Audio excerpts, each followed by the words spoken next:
উপজেলার সর্বস্তরের মানুষের একটা আমার প্রতি একটা আশা আকাঙ্ক্ষা তাদের যে আমাকে একবার তারা উপজেলা ভাইস চেয়ারম্যান নির্বাচিত এবং সেই সারাটা ইতিমধ্যে আপনারা পাথরঘাটা উপজেলার প্রত্যন্ত অঞ্চল থেকে শুরু করে সর্বস্তরের মানুষ ঐক্যবদ্ধ হয়েছে যে আমাকে একটা ভোট দেওয়ার জন্য তারা অধীর আগ্রহে 29 তারিখে তারা আমাকে ঐক্যবদ্ধ হয়ে একটা ভোট দেবে।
আপনারা সকাল সম্মুখীন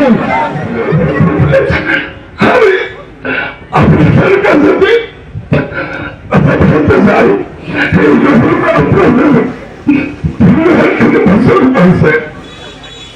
আপনারা তাকে বলতেছেন কিন্তু আমরা মনে রাখতে পারিনি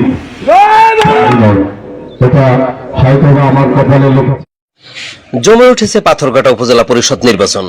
ভাইস চেয়ারম্যান প্রার্থী শওকত হাসান রমিমের প্রথম নির্বাচনী পথসভাটি বিশাল জনসমাবেশে রূপ নেয়।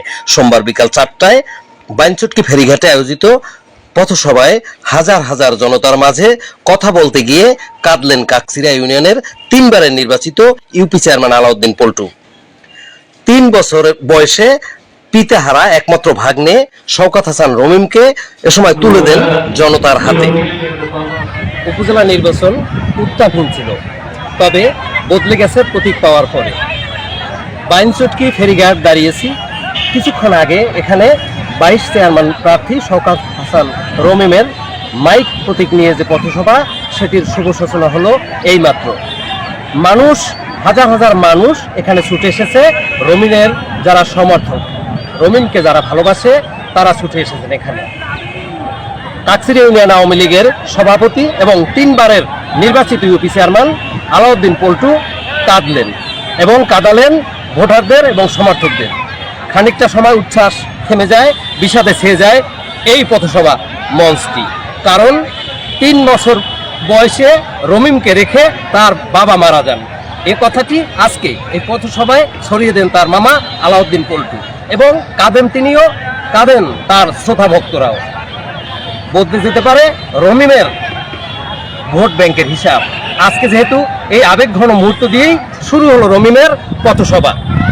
অমল তালুকদার, বাংলা 52 নিউজ, পাথরঘাটা, বরগুনা।